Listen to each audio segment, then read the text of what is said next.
اتنا ہی گمراہ ہوئے۔ یہ لفظ جو آتا ہے عربی زبان میں گمراہ کا بھی ہے اور تلاش حق میں بھٹکنے والے کا بھی ہے۔ ایک وہ شخص ہے جس پر حق ابھی واضح نہیں ہوا، وہ تلاش میں ہے، اس کے لیے بھی ضال کا لفظ آئے گا۔ اسی طرح کوئی شخص کسی کے عشق اور محبت میں ایسا ہو جائے، دیوانہ ہو جائے، اس کو بھی ضال کہتے ہیں، یعنی اس کے اوپر جذبات کا اتنا غلبہ ہو گیا ہے کسی کی محبت اور عشق کی بنا پر۔ تو حضور کے لیے یہ لفظ آیا ہے وَوَجَدَكَ ضَالًّا فَهَدَىٰ، اور یہ تو سورۃ الضحیٰ ہے، اکثر بیشتر لوگوں کو یاد ہوگی۔ تو یہ جو ضال کا لفظ ہے اس میں سمجھ لیجئے ضروری نہیں ہے کہ وہ گمراہ ہو، بلکہ وہ بھی کہ جو ابھی راہ ہدایت کی طلب میں اس کے حصول کے لیے اس کی تلاش میں کوشاں ہیں، اور وہ بھی کہ جو کسی مغالطے کی وجہ سے حق سے منحرف ہو جائے۔ یہ بھی جان لیجئے کہ ایک ہے بدنیتی، تکبر، حسد، حق کو جان کر پہچان کر رد کر دینا یا چھوڑ دینا یا ترک کر دینا۔ ایک ہے کسی غلطی میں، کسی جذبات کے اندر آ کر، کسی غلو کے اندر مبتلا ہو کر اور حق سے منحرف ہو جانا۔ اس کی جو سب سے بڑی مثال ہے وہ نصارہ ہے، عیسائی ہے۔ حضرت مسیح کو انہوں نے مانا لیکن غلو کیا۔ یہ لفظ آئے گا آگے، لا تغلو فی دینکم، اپنے دین میں غلو نہ کرو۔ جیسے ہمارے ہاں بھی بعض لوگ ہیں جو حضور صلی اللہ علیہ وسلم کی تعریف میں، حضور صلی اللہ علیہ وسلم کے ساتھ اپنی محبت کے اظہار میں غلو کر جاتے ہیں۔ یہ انتہا درجے کو ہو گیا تھا حضرت مسیح علیہ السلام کے ماننے والوں میں، اور اس کی بنا پر انہوں نے تثلیث کا عقیدہ ایجاد کر لیا اور حضرت مسیح علیہ السلام کو اللہ کا بیٹا بنا دیا۔ تو اس کی سب سے بڑی مثال ضالین کی اس اعتبار سے کہ ہدایت پانے کے بعد کسی بدنیتی سے نہیں بلکہ کسی اچھے جذبے میں غلو کی وجہ سے رسول سے محبت کرنا تو اچھا جذبہ ہے، لیکن یہ محبت بھی ایک حد میں رہنی چاہیے۔ غلو کرے گی تو ظاہر بات ہے کہ اس کے بعد وہ گمراہی کی طرف لے جائے گی۔ یہ ہے اس سورہ مبارکہ کا ترجمہ، اور اس کے بعد آخر میں آمین کہنا یہ مسنون بھی ہے، کہنا چاہیے۔ البتہ اختلاف یہاں بھی صرف اتنا ہے کہ نماز میں جب آپ امام کے ساتھ ہیں، وہ اگر جہری قرات کر رہا ہے تو آیا اس کے بعد آپ کو بھی بالجہر کہنا ہے آمین یا نہیں کہنا، یہ اختلاف ہے، ان میں کوئی فرق واقع نہیں ہوتا۔ یہ چیز متفق علیہ کہ کہنا ہے آمین، بلکہ یہ آمین تو یہودیوں میں ہے، یہ آمین جو ہے یہ عیسائیوں میں بھی ہے۔ ان کی بھی جو لارڈس پریئر ہے اس کے بعد آمین، وہ آمین کہتے ہیں، وہ فرق، وہ لفظ ایک ہی ہے۔ اس لیے کہ عبرانی زبان اور عربی زبان، یا تو ہم یہ کہہ سکتے ہیں کہ دونوں بہنیں ہیں، کوئی ایک مشترک زبان تھی ان کی ماں جس کی یہ دو بیٹیاں ہیں، اور یا یہ کہنا پڑے گا کہ عربی زبان کی ماں جو ہے وہ عبرانی زبان ہے۔ بہرحال بڑا قریبی رشتہ عربی کا اور عبرانی کا ہے، اس اعتبار سے وہ آمین۔ اب آپ کو معلوم ہے ہم السلام علیکم وہ کہتے ہیں، وہ سلام کہتے ہیں، فرق کیا ہے؟ وہ تو تلفظ کا فرق ہے۔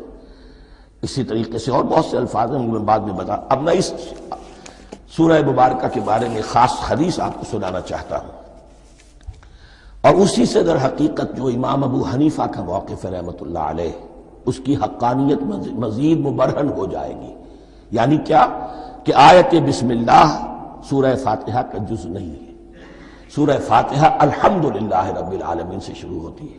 وہ میں آپ کو بتانا بھول گیا کہ جن کے نزدیک یہ سورت کا جز ہے وہ پھر جہری قرات میں بسم اللہ الرحمن بھی بلند آواز سے کہیں گے، اور جن کے نزدیک یہ سورہ فاتحہ کا جز نہیں ہے وہ نہیں کہیں گے، وہ الحمدللہ رب العالمین سے قرات کریں گے۔ تو کوئی فرق نہیں ہے بنیادی۔ یہ حدیث جو ہے یہ مسلم شریف میں ہے اور حدیث قدسی ہے۔ اس کے راوی حضرت ابو ہریرہ ہے رضی اللہ تعالی عنہ، اور اس حدیث نے اس سورت کے مضامین کا نہایت عمدہ تجزیہ کر دیا ہے۔ حدیث کے الفاظ سن لیجئے، قسمت الصلاۃ بینی و بین عبدی نصفین۔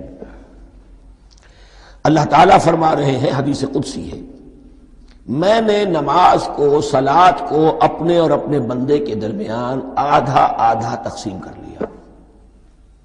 فنصفها لی ونصفها لعبدی، اس کا نصف جو ہے وہ میرے لیے ہے اور نصف جو ہے وہ میرے بندے کے لیے ہے۔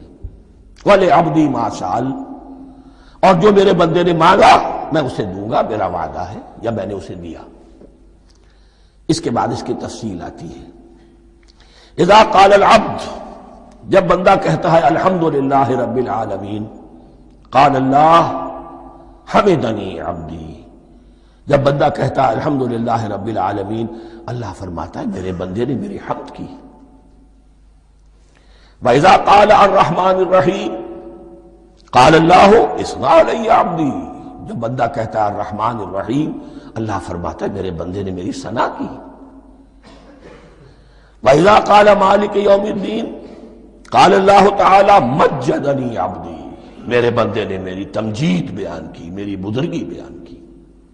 اب یہ تین آیتیں ہو گئیں، تینوں میں اللہ کی حمد ہے، ثنا ہے، تمجید ہے۔ یہ تین آیتیں خالص اللہ کے لیے ہو گئیں۔ اب چوتھی آیت آئی، ایاک نعبد و ایاک نستعین۔ اس کے بارے میں جب بندہ کہتا ہے اذا قال العبد ایاک نعبد و ایاک نستعین، قال اللہ تعالی ھذا ما بینی و بین عبدی ولعبدی ما سأل، یہ میرے اور میرے بندے کے درمیان ہے۔ یہ تو یوں سمجھئے کہ یہ گرہ لگ گئی ہے میرے اور میرے بندے کے مابین۔ اس نے مجھ سے قول و قرار کیا ہے، اس نے میری بندگی کا اعتراف کیا ہے، اس نے تسلیم کیا ہے کہ میری ہی بندگی کرتا ہے اور کرے گا، اور مجھ سے مدد چاہیے ہے۔ ھذا ما بینی و بین عبدی، یہ معاہدہ ہے۔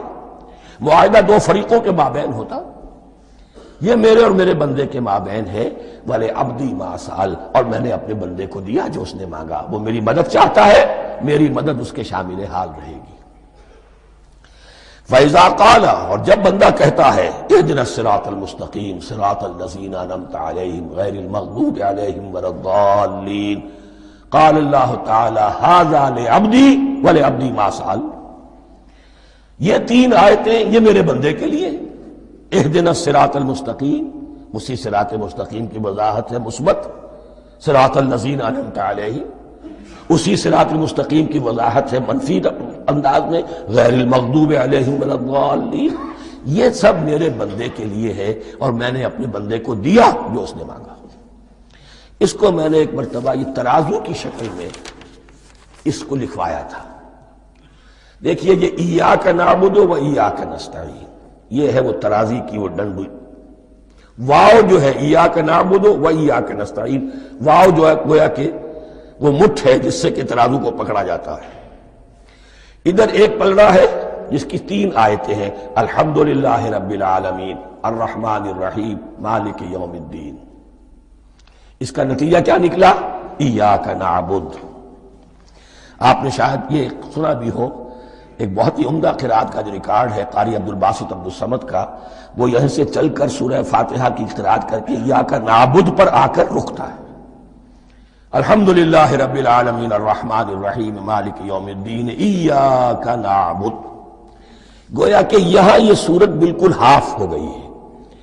تین آیتوں میں اللہ کی حمد ہے، ثنا ہے، تمجید ہے، جس کا نتیجہ ہم تیری ہی بندگی کرتے ہیں، تیری ہی اطاعت کریں گے۔ لیکن اب اس کے بعد سوال ایاک نستعین، اسی کی جو استعانت کیا درکار ہے ہمیں؟ ہدایت۔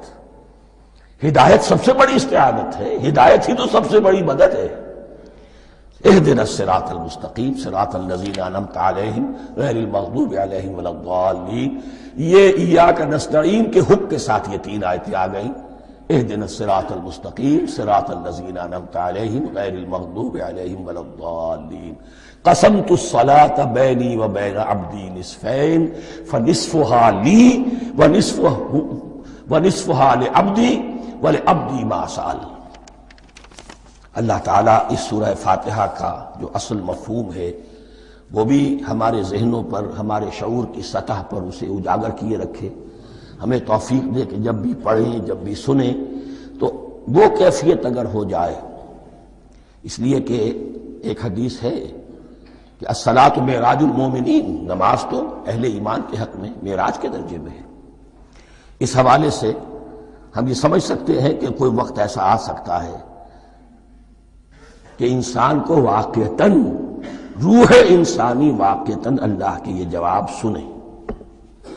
انہونی بات نہیں ہے یہ، ہوتا ہے خطاب آخر، اٹھتا ہے حجاب آخر، کرتے ہیں خطاب آخر، یہ تو ہوتا ہے۔ مخاطبہ الہی تو میں نے عرض کیا کہ ثابت ہے، مخاطبہ، محادث اور تحدیث، اللہ بندوں سے کلام کرتا ہے۔